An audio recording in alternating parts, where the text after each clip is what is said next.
માંગો તો અમે એક અહીંયા આ લગીના પુરાવા આપ્યા છે કે કમિશનર શ્રી જગદીશન સાહેબ જ્યારે આવ્યા હતા ત્યારે અમારા વિસ્તારની અંદરથી મેન રોડ જે અત્યારે હાલનો હયાત રોડ છે એ રોડના બંને સાઈડની અંદર જ્યારે વાત આવી ત્યારે શિફ્ટિંગ કરીને 276 માણસોને તો જ્યારે વન પેજ લેટરમેન્ટ અમને આપ્યો હતો અને માણસોને શિફ્ટિંગ આપ્યું છે એ લોકોના અત્યારે જે તે સમયના પણ પુરાવા અમે આપ્યા છે અને આ લડાઈ ખાલી અમારા વિસ્તાર પૂરતી નથી કે 4 વ્યક્તિ પૂરતી નથી આ લડાઈ હવે આખા ગુજરાતમાં રાજકોટથી આખા ગુજરાતમાં જશે કારણ કે આ સરકાર આપણે યાદી આપું કે જ્યારે કોંગ્રેસની સરકાર હતી ત્યારે ઘરખેડ માટે 100 વારના જવાબ પ્લોટો આપતા એની અંદર પાયા પીત લગી બાંધકામ કરો એટલે એક તમને ઇન્સ્ટોલમેન્ટ આપતું અડધું બાંધકામ થાય એટલે બીજા પૈસા મળવામાં આપતા હતા ત્રીજું બાંધકામ થાય ત્યારે તમને પૂરા પૈસા આપતા હતા એવી રીતે 100 વાર જગ્યા તમને ગ્રામ્યમાં આપતા હતા 40 વાર જગ્યા તમને 40 મીટર જગ્યા શહેરની અંદર આપવામાં આવતી હતી પરંતુ આ ભાજપની સરકારે એમ કીધું કે એક મોકો અમને આપો આ એક મોકો લઈ ભાઈ માઇક વાળા ભાઈ માઇક નો અવાજ બરાબર નથી આવતો માઇક જરા વધારો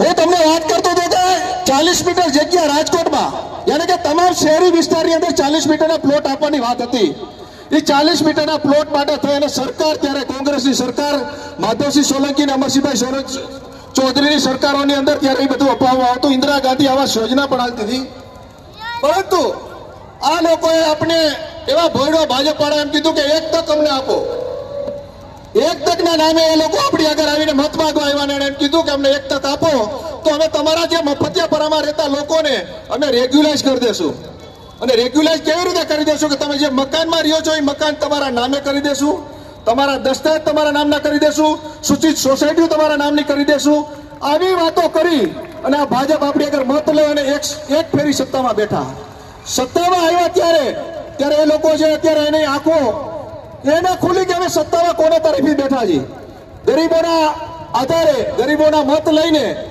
વંચિતોના મત લઈ અને એ લોકો સત્તા ઉપર બેઠા પછી એ ઉદ્યોગપતિઓના થઈ ગયા ઉદ્યોગપતિઓના ખોરામાં બેસી અને લાખો એકર જગ્યાઓ રૂપિયાવાર જગ્યાએ એ લોકોએ બધાને ઉદ્યોગપતિને આવી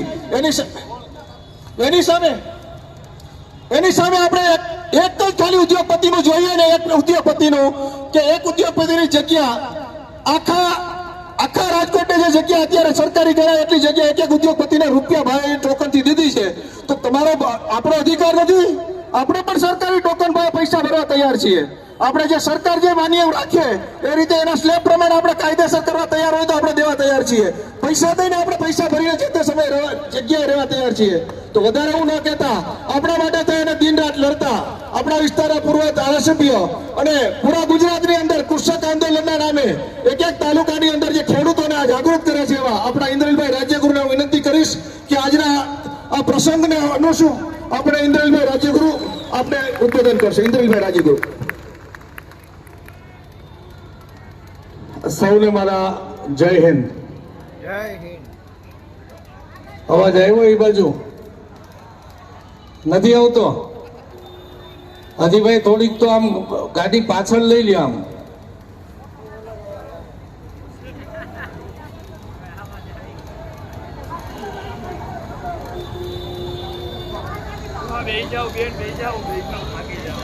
આ બોર્ડ ની આગળ વયા જાવ એટલે બધા એને જશે અને હું આજે અહીંયા પોલીસ કમિશનર કલેક્ટર અને મ્યુનિસિપલ કમિશનરને કહેવા માંગુ છું આ લોકોને તો એની ભ્રષ્ટાચારની ભૂખ ઉઘડી છે 30 થી 35,000 લોકોના ઘરનો પ્રશ્ન છે એ ઘર વિહોણા થાય એમ છે આજે હું એ લોકોને પૂછવા માંગુ છું આ ઘર બનતા હતા 30-40 વર્ષથી આ ઘર બનતા હતા 30-40 વર્ષથી ત્યારે આ લોકોનું તંત્ર ક્યાં ગયું હતું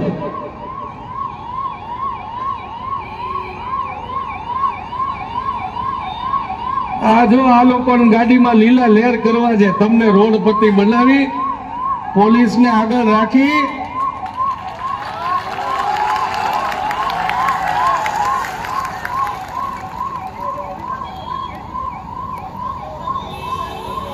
વાંધો નહીં, મોજ કરી લ્યો, તમારા દિવસો અમે.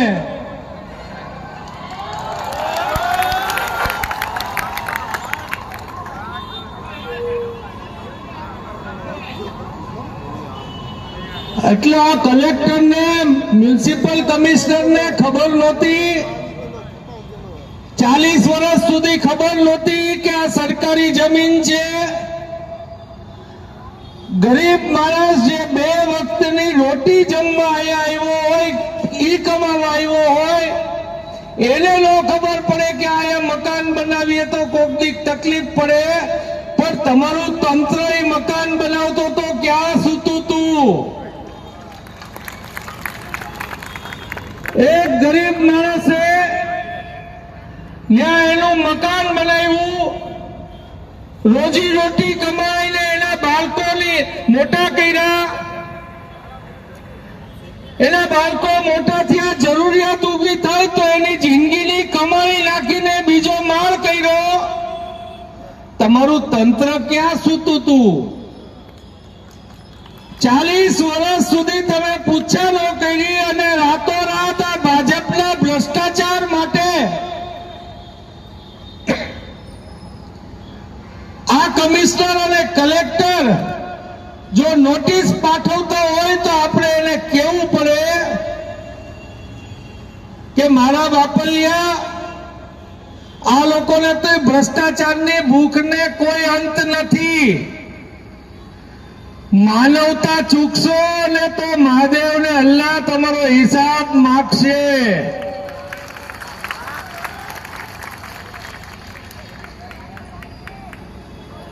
અને આ પોલીસ કમિશનરને, મ્યુનિસિપલ કમિશનરને અને કલેક્ટરને હું કહેવા પૂછવા માંગુ છું, તમારા કુટુંબમાં કોઈ દી કોઈને લોહીની જરૂર પડી હોય ત્યારે લેબોરેટરીમાં પૂછવા ગયા હતા કે આ મુસ્લિમનું છે કે આ હિન્દુનું છે? લોકો સત્તા ઉપર બેઠા છે. આપણી આ વાત કોઈ સાંભળીને સુધરે એવા નથી.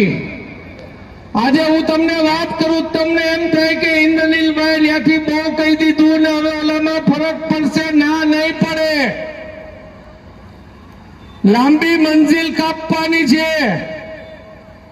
વારીએ ઘડીએ તમને ભેગા એટલે કરીએ છીએ કે તમારે માનસિક તૈયારી રાખવી પડશે. મારા ઘર ઉપર આવીને ત્યારે લાઠી ખાવાથી હું બીનો નહોતો.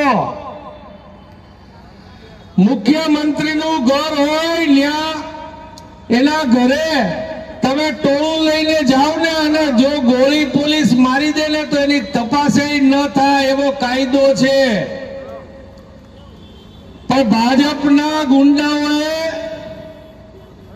મારા લોકોને માર્યા તો હું આપણા લોકોને લઈ અને મુખ્યમંત્રીના ઘરે પહોંચી ગયો તો અને ત્યાં પોલીસની તાકાત લાઠી મારવા સિવાય કાંઈ નહોતી. મને તકલીફ પડે ત્યારે હું લાઠી ખાવાની માનસિકતા રાખું છું. કોંગ્રેસના હરેક કાર્યકરને કાયમી માનસિક તૈયાર રાખું છું કે લાઠી ખાવાની. હું એને કાયમ માનસિક તૈયાર રાખું છું. પોલીસને પણ ખબર છે. અમે તો ઘણી વાર એમ કહી કે અમારા પર કેસ કરીને પકડોમાં, તમે અમને જેલની બીક બતાવવા માંગતા હો તો અમે કાલે જામીન નહીં લઈ અને આવું તો 4-5 વાર અમે જામીન ન લઈને 2-3 દી જેલમાં જઈએ એવા. પણ અમે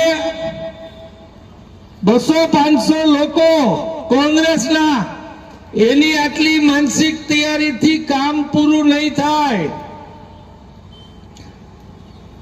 અમારા ઘર ઉપર આવે ત્યારે અમે માનસિકતા રાખીએ છીએ અને હવે તમારા ઘર ઉપર આવી છે તો પણ એ લડી લેવાની ને લાઠી ખાવાની માનસિકતા અમે સૌ રાખવાના છીએ. પણ અમારી માનસિકતાથી ભેગું નહીં થાય. ટોળું મોટું જોશે, લડાઈ મોટી છે.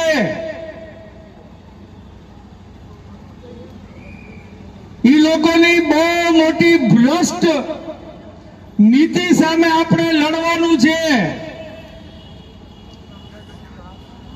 આવતા દિવસોમાં તમને બોલાવવા આવવું પડે એવું નહીં, તમને હાથ મારી અને પહોંચી જાઓ એમ આવવાના છો તો લડાઈ માંડીએ, નતર પછી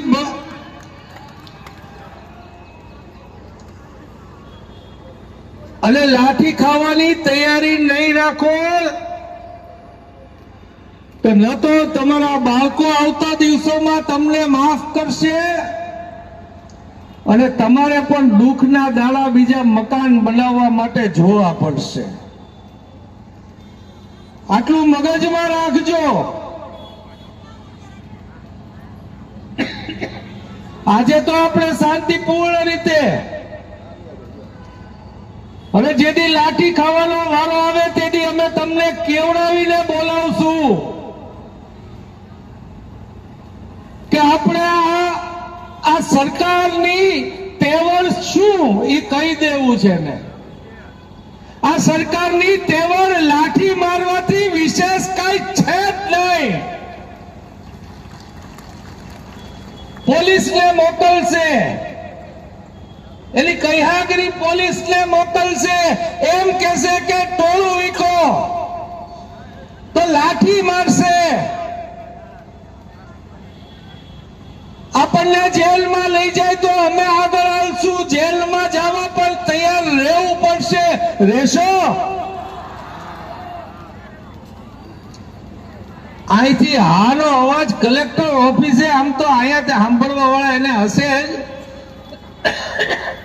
અહીંથી કલેક્ટર ઓફિસને પહોંચવો જોઈએ. અને જો આ કલેક્ટર અને મ્યુનિસિપલ કમિશનર આપણી વાત ન સમજે તો પછી આપણે શું કરવાનું? આપણે તો કાયદાના માણસો, તો આપણે ક્યાં જવું પડે? આપણે દેશના વડાપ્રધાન રાજકોટમાં આવે છે તો લાઠીઓ ખાતા ખાતા ત્યાં આપણે રજૂઆત કરવા જવું પડે કે નહીં? તેદી લાઠી ખાશું? આપણને ભલે ને તમને એક કહી દઉં, આપણને મારશે ત્યાં સોરઠિયા વાળી ચોકમાં, પણ આપણી ભરોળ છે ને, આપણી ભરોળ બોલશે ને એ પહોંચશે વડાપ્રધાનના કાનમાં. આપણે મોટી મોટી નથી કરવી, પણ આ સરકારને કહી દેવું છે. સરકાર આપણને બીવડાવે જ ને પોલીસથી, નતર કોઈની તેવર છે. 30 ગાડી લઈને આવ્યા હતા, 300 લઈને આવશે, એ પોલીસથી બીવડાવે જ ને આપણને. સરકાર કરે છે તો આટલું જ ને. પણ તમે બી જાઓ છો, કોઈ દી વિચાર્યો કે એ પછી કરી હું હોગે? આપણે કઈ પથ્થરમારો કરવો છે? આપણે કોઈને માર નાખવા છે? આપણે કઈ બળાત્કારી છીએ? આપણે કોઈને લૂંટવા છે? આપણે તો આપણું ઘર બચાવવું છે અને લાઠી ખાવી છે. અમારે આમે એક લાફોય મારવો નથી. પણ લાઠી ખાય અને સરકારને સમજાવી દેવું છે કે મારા બાપલિયા, તમારી પાસે લાઠી સિવાય કઈ નથી અને તમારી લાઠીથી અમે બીતા નથી. સમજાવી દેશું? હજી હરખો અવાજ નથી આવતો. એટલે ઉપર જો અમારી હારે ખાવા આવવાના છો કે આજે સાંભળવા આવ્યા છો? આ સરકારમાં ગમે એનો વારો આવી જાય છે.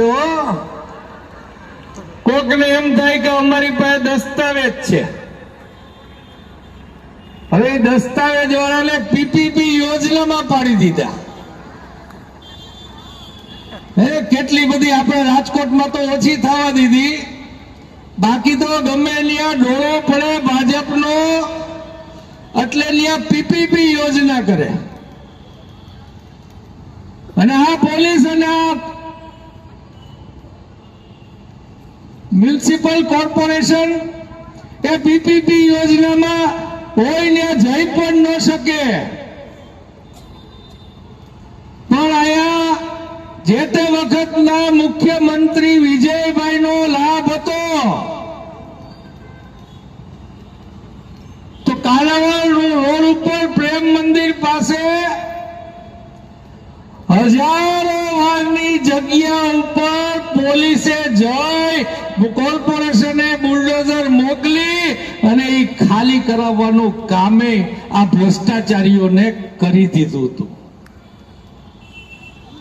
એટલે દસ્તાવેજ વાળા લોકો હોય, કોઈ ફેક્ટરી વાળા હોય, કોઈ મોટા બંગલા વાળા હોય, ઈ જો આજે આ ગરીબોની હાય નહીં સાંભળે અને કૂટતા રહેશે કે આ સરકારી ખરાબો છે, તો એના કાયદેસરના મકાન ઉપર પણ પીપીપી યોજના જેવી યોજના આવી અને ભાજપનો ડોળો પડશે, તેથી એનોય ઘર અને એનાય ફેક્ટરી ખાલી થશે. પ્રચાર એવો કરે છે કે આ ખરાબો છે. ખરાબો કોનો છે? સરકારનો છે. સરકારના માલિક કોણ છે? આપણે બધા છીએ. તો એ જગ્યાના માલિક કોણ થયા? આપણા બધા થયા. આ કલેક્ટર, કમિશનર કે આ સીએમ કે આ પીએમ કે આ સરકાર આ દેશની માલિક નથી. આ દેશના માલિક આપણે છીએ. અને એના ઉપર 25 કે 50 વારની જગ્યામાં મકાન બનાવ્યું હોય તો એને અધિકાર કહેવાય, એને સરકારી જગ્યાનું દબાણ ન કહેવાય. પણ હલકટ માણસો એમને એમ સમજશે નહીં. એટલે આજે ફરીથી તમને બધાને વિનંતી કરું છું કે જેની હાથ પડે, જેટલી વાર હાથ પડે, હમણાં 15 તારીખ લગી તો ઈ નવરા નથી, ત્યાં લગી નથી આવવાના. અને આપણે 15 દિવસમાં 2-3 વાર લાઠી ખાઈ લેવી છે. હા, એ પેલા આપણે કહી દઈએ કે ભાઈ હા તમારી પાસે લાઠી જ છે ને બીજું તમને એક તમારા ઘરે કોક આવે ને એમ કે હા તને પાડી દઉં, એમ કે હાલો મારી લે, હું કરી લેશું બીજું. કયો કે ન કયો? 10 જણ આવ્યા હોય તો આપણે એમ કહી હાલો લ્યો મારી લ્યો, બીજું હું એકલો છું ને, તો મારી લ્યો. આજ કઈ ને અક્કલ વાળો માણસ આવું કરે. તમે કીધું ને હા એ મારી દઉં એમ કેવાનું. આ 10 જણ હોય ને અમતે આપણે નીકળી પડીએ ને હટાકટા હોય તો એમાં કાંઈ ન કરાય, એમ જ કહેવાય કે માર લ્યો, બીજું હું. એમ અત્યારે આપણી સામે સરકારે હટ્ટી કટ્ટી પોલીસ મૂકી છે. આપણે ઓછા ને ઈ જાજા, આપણે હથિયાર વગરના ને ઈ હથિયારધારીઓ. એટલે આપણે શું કહેવાનું છે? મારી લ્યો. મારીને હું મારી લેશો. અમે કઈ તમે કોઈ પોલીસ તો બિચારી નીચેની પોલીસ હોય, એને તો હુકમનું પાલન કરવાનું હોય, એટલે એને છૂટકો નહીં. એ કઈ આપણા વેરી નથી કે આપણે એના વેરી નથી. હવે એને હુકમ થયો હોય કે આગળ ન વધવા દેતા, સારું આવીને લાઠી મારજો. એ ધીમે ધીમે મારશે બિચારા, કેમ કે એને મારવી નથી હોતી. એ સમજે છે એ ગરીબ છે, એ મુશ્કેલી વાળા છે. નાના પોલીસને કોઈ દી ઈચ્છા નથી હોતી કે નાના માણસને કોઈને મારીએ. આ બધી સ્થિતિ વચ્ચે આહવાન કરીએ ત્યારે માનસિક તૈયાર રહેજો. અને બીજા મફતિયાઓમાં જ્યાં તમારી સાથે સંકળાયેલા લોકો રહેતા હોય ત્યાં પણ મીટિંગ કરાવજો. અમે તો કરીએ જ છીએ. આજે પણ 1-2 વોર્ડમાંથી મફતિયાઓમાંથી જે તે નજીકની સરકારી કચેરી હોય, પોલીસ સ્ટેશન હોય, ત્યાં આવેદન દેવડાવવાનું અમે કર્યું છે. અને બધા મફતિયામાં જવાના છીએ. પણ તમારી સાથે સંકળાયેલા લોકો મફતિયામાં રહેતા હોય ત્યાં તમે ન્યા તમે કેવડાવજો તો ન્યા પણ અમે મીટિંગ કરીએ. આજે તમારો વારો છે તો કાલે એનો વારો છે. વારો બધાયનો આવવાનો છે. તો એ પહેલા આપણે સૌ જાગૃત થઈએ, બીજા લોકોને પણ જોડીએ અને લાઠી ખાવા માટે તૈયાર રહીએ એવી જ આપ સૌને અભ્યર્થના સાથે જય હિન્દ. હવે અહીંયા આવેલા તમામ ઉપસ્થિત મહેમાનોને અને આપણા ખાસ કરીને અત્યારે આપણે અહીંયા મહેમાન થયા છીએ આ સરકારના, કારણ કે સરકાર તો આપણને અહીંથી કાઢી નાખવા માંગે છે. ત્યારે હું વસ્ત્રાભાઈને વિનંતી કરીશ કે આપનો આભાર વિધિ કરશે. વસ્ત્રાભાઈ. બધાને નમસ્કાર. ડોક્ટર બાબા સાહેબ આંબેડકરના સાનિધ્યમાં અને એના હાથમાં બંધારણ છે ત્યારે એના નામની એકવાર જય બોલાવ્યા પછી આપણે આગળની વાત કરશું. ડોક્ટર બાબા સાહેબ આંબેડકર, ડોક્ટર બાબા સાહેબ આંબેડકર, બોલો રે બોલો, પ્રેમ છે બોલો. તમે વિશાળ સંખ્યામાં બધા ઉપસ્થિત થયા છો ત્યારે દરેક ધર્મના, દરેક જાતિના દરેક લોકો અહીંયા ઉપસ્થિત છો ત્યારે તમને બધાને અમે કોંગ્રેસ તરીકે એટલી તો ખાતરી આપીએ છીએ કે ઇન્દ્રલભાઈએ કીધું એમ કે લાઠી ખાવાની આવશે પહેલા અમને પડશે એની તમને ખાતરી આપીએ, પછી તમારો વારો આવશે. પણ તમે તમારી સાથે છીએ. જ્યારે બોલાવે, જ્યારે જ્યારે મીટિંગ થાય, જ્યારે જ્યારે સભા બનાવે ત્યારે આ બધા ઉપસ્થિત રહો. આજ જેમ એમ તમામ બધા ઉપસ્થિત રહ્યો તમામ મને શુભેચ્છા. અને આપનું કાર્ય જે ભગવાન માનતા હોય એને પ્રાર્થના કરીએ કે એ આપનું કાર્ય સફળ બનાવે અને આપણી આ લડાઈમાં આપણી જીત થાય એવી બધાના સૌના પરમાત્મા ભગવાન અલ્લાહને વિનંતી. જય હિન્દ.